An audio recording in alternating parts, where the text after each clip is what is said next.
So common identification methods. Now I'm starting to get into the weeds of this, and if you want to stop the video at this point and come back, feel free, because now I'm actually going to get into more detailed solutions and aspects of the solution.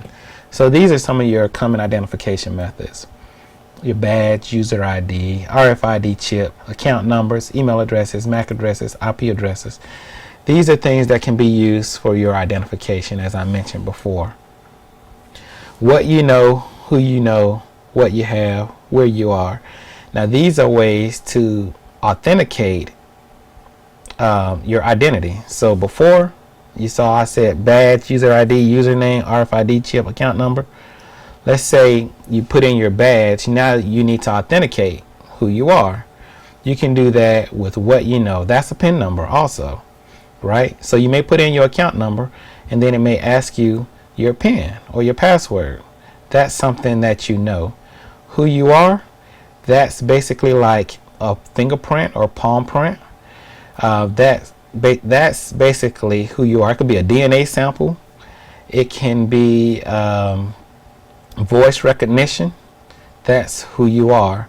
What you have, it could be a particular type of card that you're carrying. And where you are, that's your geolocation. Let's say you're on a computer, and it comes when you're accessing your information or the access management solution, it may pick up your IP address, and that's where you are. So you want to build these things into your solution.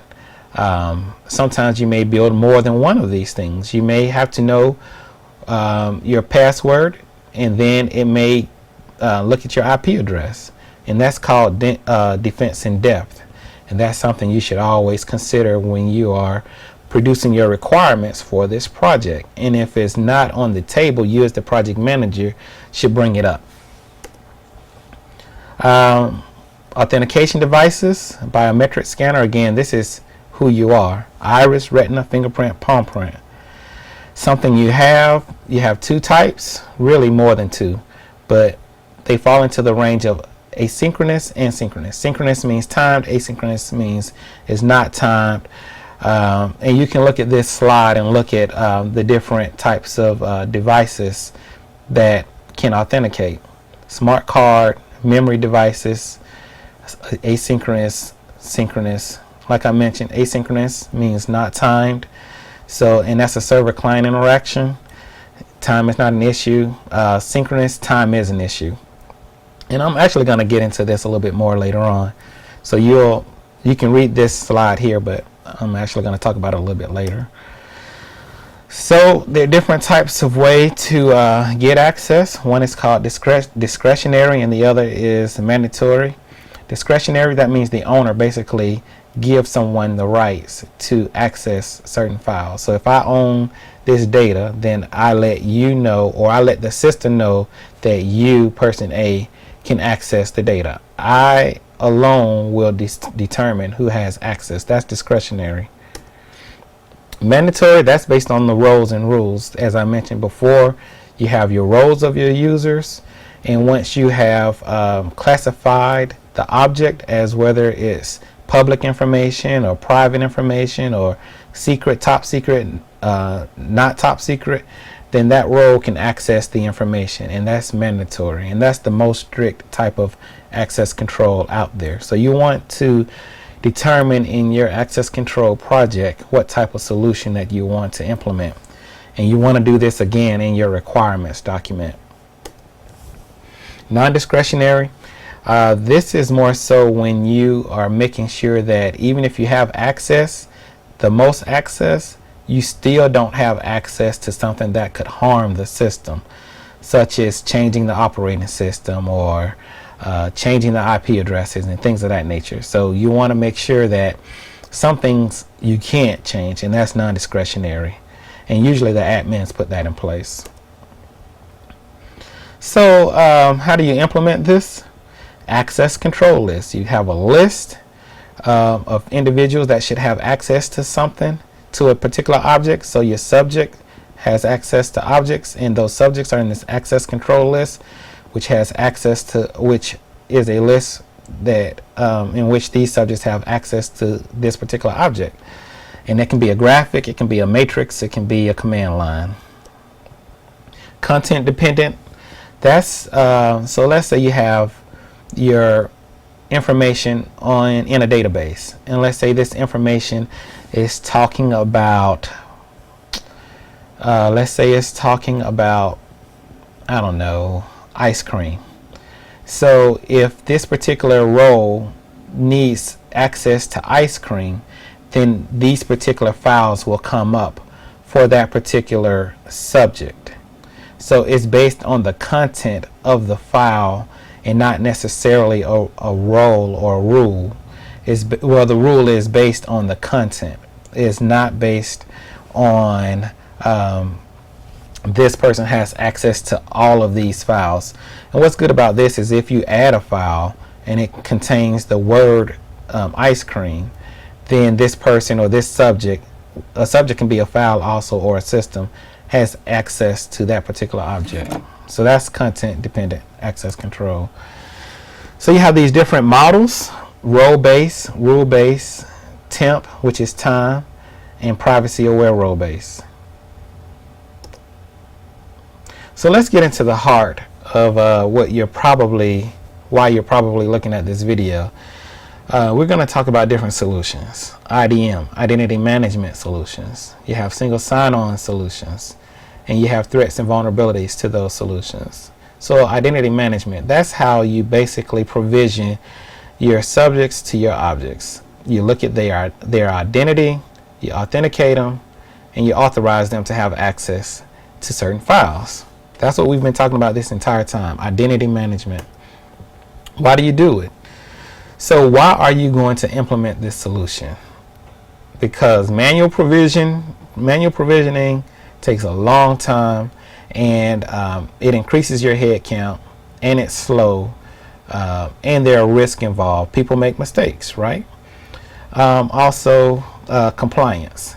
And sometimes your clients may want you to have a type of solution in which it's automated. These are your challenges: consistency, reliability, usability, efficiency, scalability, principles, data. So those are the challenges with provisioning, and having an automated process should help eliminate these challenges, or at least control these challenges. Web access management, password management, account management, profile updates. These are the things that IDM will do for you. It will help with accessing files via your web management policies, procedures, standards, guidelines that are implemented in your solution. Password, account management, profile updates, and that's pretty big. And what some people don't do is that they don't do a good job, especially when you're doing it manually, of keeping an employee with the proper privileges. Let's say you start out with, in this particular position, position A. When you move to position B, C, D, and E, you still have access to A, B, C, and D. Well, that might not be good. You may only need access to E now and not A, B, C, and D. So this helps with your profile updates. Again, I mentioned headcount reductions. This increases productivity as well. You are provisioned properly, quickly, and you get to do the work that you need to do without necessarily going back and having to do the work all over again as it relates to accessing your files, especially when you do a single sign-on. You don't have to keep putting in passwords after password after password, and we'll talk about that briefly shortly. So in your identity management lifecycle, so when you're doing your project management, you do your plan, build, test, deploy, maintain, but guess what? You're going to have to come back, and you're going to have to tear it down and implement a new solution once your company grows if your solution isn't scalable. So I want that to sink in a little bit. So you're going to set it up. This is during your build process. You're setting it up. And then remember, I mentioned maintaining.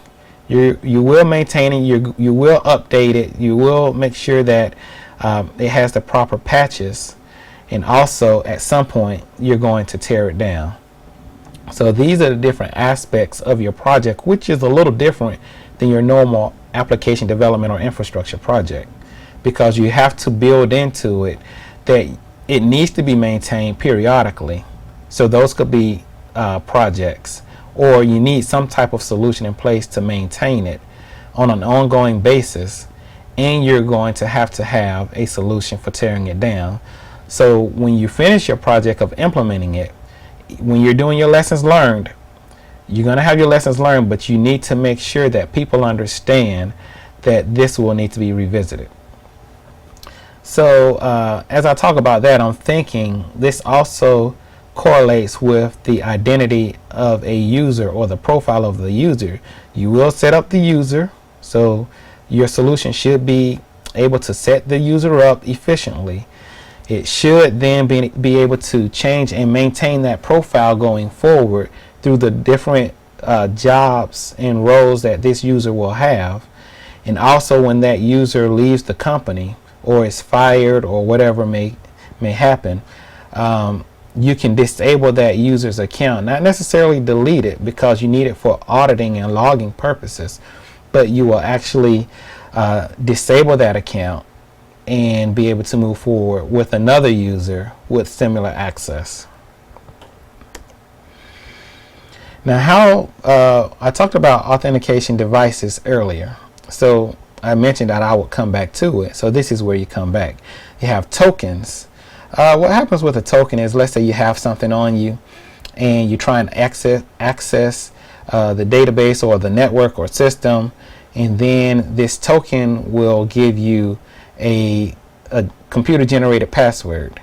And that token, especially if it's synchronous, you will need to put that password in within a certain time frame, and then you will get access to the data. So it can work a lot of different ways. From a project management point of view, you may not need to know the nuances of this, but basically it would go like this.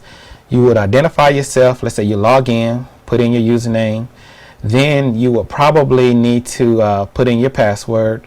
Then you would get a one-time generated password via your token device. You would put that in within a particular time frame. Then you are authenticated, and that would authenticate you. Then you would be authorized to get to your certain files. And you can do this, like I said, with the tokens. It works with the asynchronous or synchronous devices and smart cards. And with your smart cards, you have some smart cards where you actually push your card, just like an ATM card, into an ATM device. You actually put it in. And you have some that are contactless. You have some where you just tap the receiver with your card. And then you have some that are contactless. So when you get into proximity, a certain proximity, let's say 1 foot from the location, you will actually get access. It will authenticate